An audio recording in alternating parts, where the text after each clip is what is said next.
Opinions stated by various contributors to the Money and Business Show and related programs are not to be considered as endorsed by Radio Shalom, its employees. Visitors to this program are urged to use their own discernment to draw their own conclusions. Please read your prospectus and consult with your own investment advisor.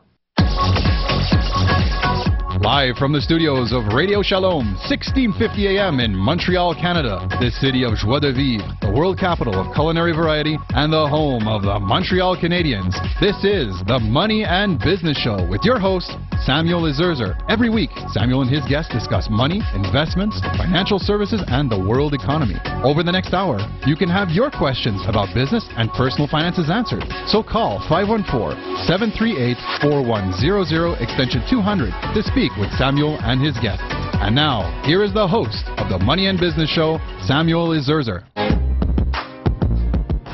Money, money, and business. Everything Montana Senator Max Baucus touches seems to create work for lawyers and accountants.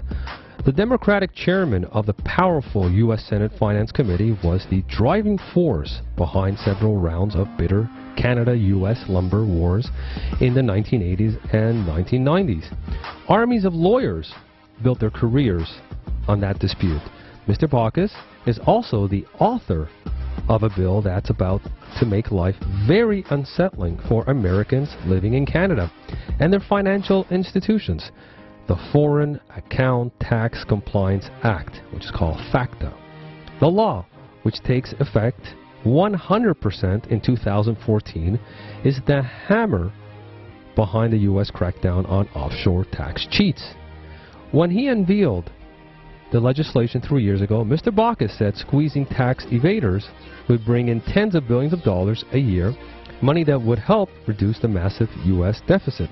Canadians are already paying a steep price for Mr. Baucus' law in bureaucracy, aggravation, and especially compliance. Canadian banks, brokers, insurers, and mutual funds companies have begun alerting customers to the impending law, which will require financial institutions to keep tabs on all their American account holders and to remit the information to the U.S. Internal Revenue Service, which is the IRS. So, is Uncle Sam going too far? Today, live from our studios of Radio Shalom in Montreal is Nathan Farkas. He's the owner and founder of Cross Border Tax and Accounting Consulting Firm. He is a CPA, which is Certified Public Accountant, and he will discuss this new law will impact Americans in Canada. What you should do if you are an American who has never filed a tax return. We will also discuss how Americans in Canada can avoid having to pay taxes to Uncle Sam. What types of investments, products, or businesses to avoid. We will also talk about how Canadians can do business in the U.S. while minimizing tax exposure. And finally, we will also discuss a means for Americans in Canada to collect, yes, large refunds from the U.S. while not paying them a penny. So our topic of today is how U.S. tax rules impact Americans in Canada and what Americans and Canadians need to do to avoid the wrath of Uncle Sam. Today we have Nathan Farkas. He's a CPA licensed in New York, Quebec, and Ontario. He manages his own accounting firm specializing in U.S. tax planning for the Canadians and Americans in Canada. The firm assists small Canadians accounting firms which limited exposure to U.S. tax by preparing U.S. returns for them, in addition to maintaining a core group of his own clients. The firm has clients throughout Canada, from the Maritimes to Ottawa to Edmonton to some others in upstate New York as well. He also has over 10 years of experience in the field and has worked in Montreal and New York. In addition, he's also the president-elect of the Adirondack chapter of the New York State Society of the CPAs, a trade group for CPAs in northern New York State. Welcome to our show, Nathan. How are you? I'm good, Sam. Thanks for having me. There's so much to talk about on this subject that could help the Americans living here in Canada. Yes, and I'm sure you have a lot to talk about, especially the last part. I just can't wait how American actually can make money off of it. American Canadians can make money off of this. But I understand why the U.S. is trying to cut down on tax evasions, Nathan. But why would banks in Canada or other countries, comply with these rules? The IRS still doesn't have power in Canada to enforce these rules, or do they? Well, the IRS doesn't have power to enforce these rules in Canada, but one part of this new law that wasn't well reported was the stick that they wield. Almost all banks around the world have investments or do business in the United States. And the profits and the revenues that derive from that business will now be subject to a stiff withholding. Basically, the IRS is going to not allow the banks to take their money out of the United States unless they give in to this approach. Now, if there's a bank that has absolutely no dealings in the United States, they can get away with it. But most banks can't say that nowadays. Also, in Europe, many banks have started telling their American account holders to find another bank to deal with. They're just not worth it in many cases. So Nathan, just tell me exactly or tell me, what does FACTA, and I spoke about it a little bit before, mean for the average person? Well, Sam, you mentioned in the introduction that this law goes 100% into effect in 2014. Well, that's what it was written. Right. But right? the law has been partially in effect since the 2011 tax filing year. Oh, it's already been in effect? A part of it is. Now, the banks have had a few years to do their portion of the compliance, but individuals have been required to report their bank accounts, their investments. So just a small part of the FACTA is implemented now, but the full effect will come in 2014. Correct. Is that what you're saying? Correct. In 2014, the banks are going to have to start squealing on people who haven't reported themselves.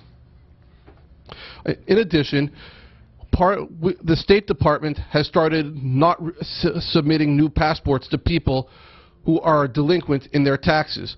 So with the banks here, they're now going to be helping the Americans find who the tax cheats are. So the IRS has that much power here in Canada? Obviously, because some of these financial institutions are in the U.S., so they can wield a stick there too. Is that what you're saying? Exactly. Just drive up the east coast of the United States. TD Bank, RBC. They're all there. Everybody's there.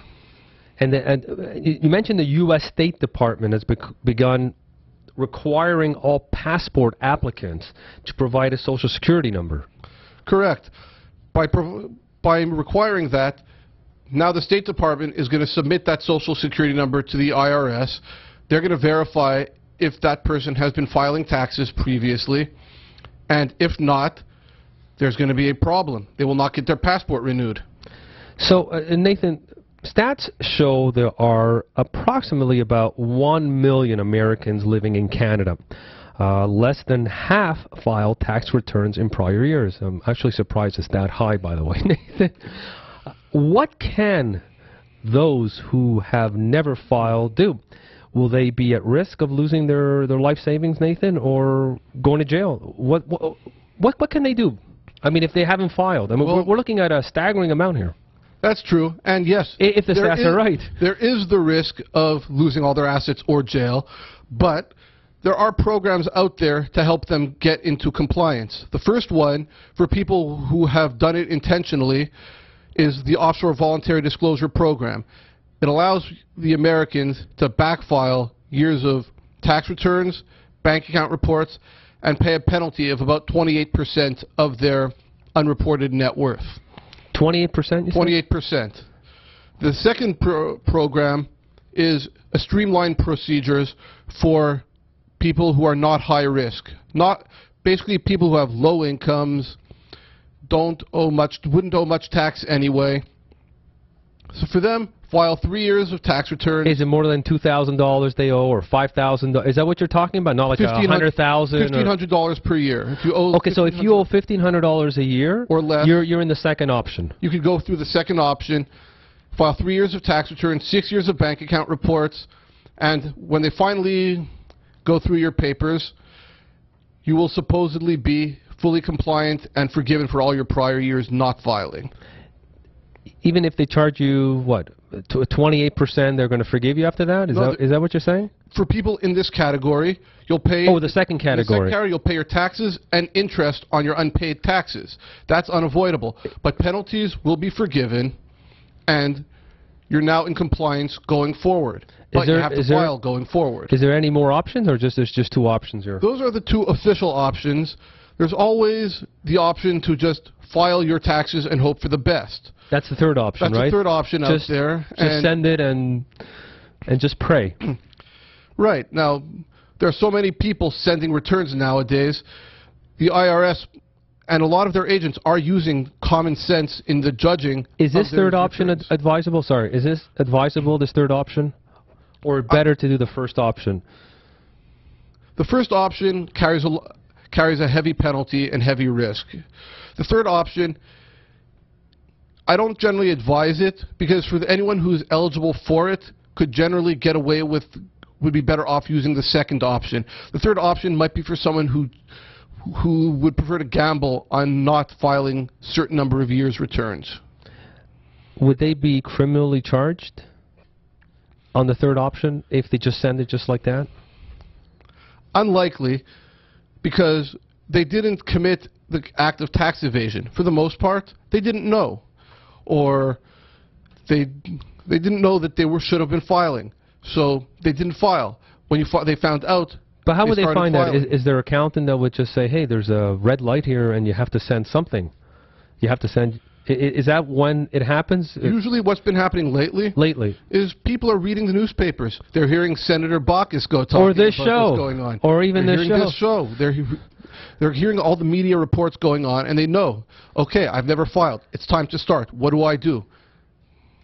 And exactly. By the way, what is your contact information if someone wants to know a little bit more on your company? My phone number is 1-800-905-0380, and my website is ustaxesincanada.com. Thank you, Nathan. We're going to be going to a station break. Again, we have Nathan Farkas, is a CPA licensed in New York and Quebec and Ontario.